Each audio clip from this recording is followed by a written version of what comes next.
उत्तर भारत समेत दिल्ली एनसीआर के इलाकों में इन दिनों कड़ाके की ठंड और घने कोहरे का प्रकोप जारी है। हालांकि गुरुवार को निकली धूप से लोगों ने काफी राहत महसूस की थी, लेकिन दिल्ली एनसीआर में शुक्रवार की शुरुआत घने कोहरे और कड़ाके की ठंड के साथ हुई है। घने कोहरे की वजह से कई जगहों पर विजिबिलिटी जीरो हो गई है। इसकी वजह से घरों से बाहर निकले लोगों को काफी परेशानियों का सामना करना पड़ा है। कोहरे की वजह से रेल सेवाओं और हवाई सेवाओं पर भी असर दिखाई दिया है। यहां कोहरे की वजह से कई ट्रेनें देरी से चल रही हैं, साथ ही हवाई उड़ानें भी बाधित हुई। मौसम विज्ञान विभाग ने पंजाब, हरियाणा और राजस्थान समेत उत्तर भारत के कई इलाकों में मध्यम से बहुत घना कोहरा छाए रहने की चेतावनी जारी की गई है।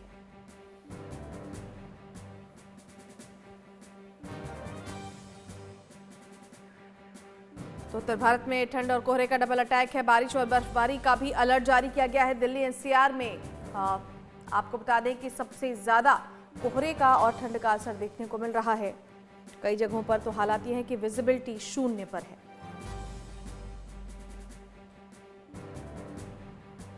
चलिए सीधे रुक कर लेते हैं। संवाददाता नितिन धीमान हमारे साथ जुड़ गए हैं। नितिन, ठंड और कोहरे का डबल अटैक आज पूरी दिल्ली झेल रही है और आने वाले दिनों में भी फिलहाल राहत के आसार नहीं। देखिए, ऑरेंज अलर्ट जारी किया हुआ है और ये ऑरेंज अलर्ट आगे भी जारी रहेगा और कल यानी कि 12 तारीख को हल्की 11 तारीख को और 12 के बीच हल्की बूंदाबांदी भी दिल्ली एनसीआर में बताई गई है। सुबह की शुरुआत कोहरे के साथ हुई। कई ट्रेनें, करीब दर्जन भर ट्रेनें दिल्ली की तरफ जो है वो लेट हैं, दिल्ली से चलने वाली वो लेट हैं। फ्लाइट्स में विजिबिलिटी सुबह आईजी एयरपोर्ट पर और पालम पर 0 हो गई थी, लेकिन अब थोड़ी सी सुधार उसमें हुआ है और उसमें वजह से कई फ्लाइट जो है डिले हुई हैं, खास करके जिनमें कैट 3 टेक्नोलॉजी नहीं है वो फ्लाइट्स लैंडिंग करने में भी और टेक ऑफ करने में भी दिक्कत सामने आई है। तो वहीं वाहन भी सुबह सुबह रेंगते हुए नजर आए। मौसम विभाग की माने तो अभी पहाड़ों पर बर्फबारी हो सकती है और उसके बाद मैदानों में बारिश की संभावना है। दिल्ली की बात करें तो कल परसों में हल्की बूंदाबांदी की संभावना जताई जा रही है और उससे पहले घना कोहरा, आज पिछले हफ्ते काफी घना कोहरा दिखा था, उसके बाद 4-5 दिन कोहरा नहीं था, धूप निकली, लेकिन आज के दिन की शुरुआत कोहरे के साथ हुई। और ठंड की अगर बात करें तो न्यूनतम टेम्परेचर लगातार कम हो रहा है, कहीं 7 डिग्री तो कहीं 8 डिग्री तक टेम्परेचर पहुंच चुका है। इसके साथ ही जो शीतलहर पहाड़ों की तरफ से आ रही है उसकी वजह से ज्यादा ठंड बढ़ी हुई है, क्योंकि धूप निकल रही है लेकिन साथ में शीतलहर भी चलना शुरू हो गई है। तो अगर हम मोटे तौर पर देखें तो अभी ठंड अपने पूरे पीक पर आ चुकी है और एक अनुमान भी ये लगाया जाता है कि करीब 20 जनवरी या 26 जनवरी तक ठंड अपने पीक पर रहती है और उसके बाद कम होना शुरू हो जाती है। तो फिलहाल पूरे पीक पर है और कल परसों में बूंदाबांदी भी हो सकती है। जी चलिए लुधियाना का रुख कर लेते हैं। संवाददाता सुरेंद्र सोनी भी हमारे साथ जुड़ गए हैं। सुरेंद्र, जिस तरह से शीतलहर और कोहरे का असर जारी है, लोगों को काफी परेशानी हो रही है और आज का दिन कैसा है लुधियाना में? जी बिल्कुल, ਤੁਹਾਨੂੰ ਸਵੇਰ ਦੀਆਂ ਤਸਵੀਰਾਂ ਦਿਖਾ ਰਹੇ ਹਾਂ ਜਿੱਥੇ ਧੁੰਦ ਦੇ ਨਾਲ ਕੋਹਰੇ ਦੀ ਚਾਦਰ ਜਿਹੜੀ ਆ ਸੜਕਾਂ ਦੇ ਉੱਤੇ ਛਾਈ ਹੋਈ ਹੈ। ਤਸਵੀਰਾਂ ਵੀ ਲਗਾਤਾਰ ਸਾਂਝੀਆਂ ਕਰਾਂਗੇ।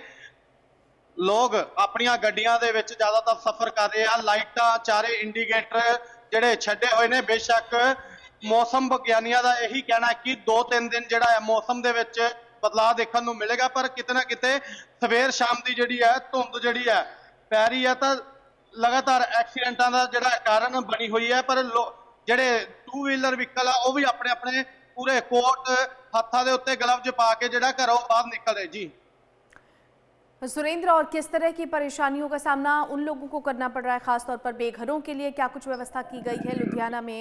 प्रशासन की तरफ से क्या एहतियात किए जा रहे हैं, क्योंकि आने वाले दिनों में भी अभी फिलहाल राहत के आसार नहीं है? जी बिल्कुल, तुहानूं दस दईए कि प्रशासन जिहड़ा आ, जिवें कि लोडिंग गड्डियां चलदियां ਉਹਨਾਂ ਦੇ ਉੱਤੇ ਜਿਹੜੇ ਆ ਉਹ ਸਟicker ਲਗਾਏ ਜਾ ਰਹੇ ਆ, ਕਿਉਂਕਿ ਉਹ ਧੁੰਦ ਕਰਕੇ ਜਿਹੜਾ ਉਹਨਾਂ ਨੂੰ ਪਤਾ ਲੱਗੇ ਚੱਲੇ। ਤਾਂ ਦੂਜਾ ਨੰਬਰ ਜਿਹੜੀ ਬਜ਼ੁਰਗਾਂ ਦੀ ਗੱਲ ਕੀਤੀ ਜਾਵੇ ਤਾਂ ਜ਼ਿਆਦਾਤਰ ਜਿਹੜੇ ਆ ਗੱਡੀਆਂ ਦੇ ਵਿੱਚ ਸਫ਼ਰ ਕਰ ਰਹੇ ਆ। ਜੇ 2 ਵੀਲਰਾਂ ਵਹੀਕਲਾਂ ਦੀ ਗੱਲ ਕੀਤੀ ਜਾਵੇ ਤਾਂ ਆਪਣੇ ਸਵੈਟਰ, ਲੋਈ, ਗਲਵਜ਼ ਪਾ ਕੇ ਪੂਰਾ ਘਰੋਂ ਬਾਹਰ ਨਿਕਲੇ। ਪਰ ਸਵੇਰ ਸ਼ਾਮ ਜਿਹੜੀ ਹੈ ਧੁੰਦ ਵਰਗੀ ਸਥਿਤੀ ਜਿਹੜੀ ਰੋਡਾਂ ਦੇ ਵੇਖਣ ਨੂੰ ਮਿਲਦੀ, ਉਹਦੇ ਨਾਲ ਜ਼ਿਆਦਾ ਐਕਸੀਡੈਂਟ ਦਾ ਕਾਰਨ ਵੀ ਬਣ ਰਹੇ ਆ। ਪਰ ਕਿਤੇ ਨਾ ਕਿਤੇ ਮੌਸਮ ਵਿਭਾਗ ਦੇ ਵੱਲੋਂ ਜਿਹੜਾ ਯੈਲੋ ਅਲਰਟ ਵੀ ਜਾਰੀ ਕੀਤਾ ਹੋਇਆ ਤਾਂ 2-3 ਦਿਨ ਤੋਂ ਬਾਅਦ ਜਿਹੜੀ ਹੈ ਮੌਸਮ ਦੇ ਵਿੱਚ ਦੱਸਿਆ ਜਾ ਰਿਹਾ कि साफ नजर आएगा। जी डेरा बाबा नानक का रुख कर लेते हैं। संवाददाता हरजिंदर सिंह हमारे साथ जुड़ गए हैं। हरजिंदर, आज डेरा बाबा नानक में मौसम का कितना असर देखने को मिल रहा है? क्या है ठंड का और कोहरे का असर? ये जो डेरा बाबा हल्के पाए यहाँ जो कोहरा बहुत ज्यादा पड़ा हुआ है, जो आवाजाही बात की आवाजाही बहुत ज्यादा प्रभावित हो रहे हैं। बच्चों की बात की जाए तो जो स्कूली बच्चों को बड़ी सारी प्रॉब्लम क्रिएट हो रही है, यह मैं अपने कैमरे में दिखाऊंगा, बोलूंगा ये देख बाएं और दाएं जिस तरफ भी आप देखेंगे सभी तरफ कोहरा पूरा जोबन पर है। कोहरा बहुत ज्यादा पड़ने के कारण जो है बच्चे जो बूढ़े जो अभी बीमार हो रहे हैं। जो कोहरे बाकी सब्जियों की बात की जाए तो गन्ने की बात की जाए तो ये सभी फसलों का नुकसान कर रहा है। सिर्फ ये जो गेहूं की फसल की बात की जाए कि गेहूं की फसल का सिर्फ लाभ मिल रहा है, बाकी तो बहुत ज्यादा कोहरा ठंड ज्यादा पड़ने के कारण जो है मजदूर है, जो दुकानदार है, उनको बहुत ज्यादा प्रॉब्लम क्रिएट हो रही है, आने जाने में प्रॉब्लम क्रिएट हो रही है। आवाजाही की बात की जाए तो आवाजाही भी बहुत ज्यादा प्रभावित हो रही है। जी, हरियाणा में भी ठंड का प्रकोप देखने को मिल रहा है। हिसार, रोहतक, पानीपत और पलवल समेत 11 जिलों में घना कोहरा है। पानीपत और रेवाड़ी समेत 3 जिलों में 0 विजिबिलिटी दर्ज की गई है। घने कोहरे के चलते हरियाणा यातायात प्रभावित हुआ है। प्रदेश में कई ट्रेनें लेट चल रही हैं, तो वहीं अजमेर जम्मू तवी ट्रेन 11 घंटे देरी से चल रही है। इसके चलते ठंड में लोगों को रेलवे स्टेशन पर रात बितानी पड़ रही है। वहीं हाईवे पर वाहन चालकों को भी काफी परेशानियों का सामना करना पड़ रहा है। मौसम विभाग ने अंबाला और कुरुक्षेत्र के लिए घने कोहरे को लेकर अलर्ट जारी किया है। इसके अलावा मौसम विभाग ने 7 जिलों में भी बारिश का अलर्ट जारी किया है। साथ ही ओले गिरने की भी संभावना जताई गई है। हरियाणा के कई जिलों में कोहरा और शीतलहर का प्रकोप है। पलवल और रोहतक की तस्वीरें आप देखिए। कोहरे की वजह से किस तरह से विजिबिलिटी कम हुई है और लोगों को काफ़ी परेशानियों का सामना यहाँ करना पड़ रहा है। सीधे रुक लेते हैं, संवाददाता सज्जन चौधरी हमारे साथ जुड़ गए हैं। सज्जन, मौसम की मार हरियाणा की भी जनता झेल रही है, ठंड और कोहरे का डबल अटैक।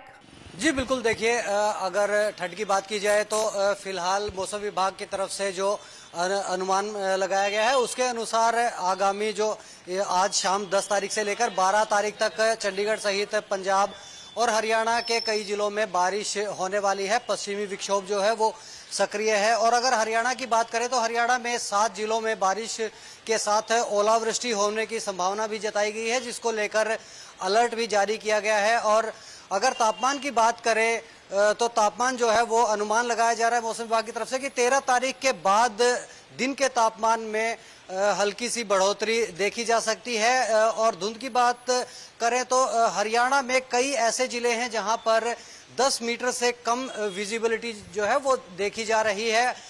इसी तरह से पंजाब में भी अगर बात की जाए बारिश की तो पश्चिमी विक्षोभ का जो असर है वो पंजाब में भी देखा जाएगा और 2 दिन 10 तारीख शाम से लेकर 12 तारीख तक बारिश के आसार बने हुए हैं। जी बिल्कुल सज्जन, लेकिन ख़ास तौर पर ऐसे लोग जो फ़िलहाल रैन बसेरों में रह रहे हैं या जो बेघर हैं, उनके लिए भी क्या प्रशासनिक व्यवस्थाएं की गई, क्योंकि इसको लेकर भी पहले ही राज्य सरकार की तरफ से निर्देश दिए जा चुके हैं।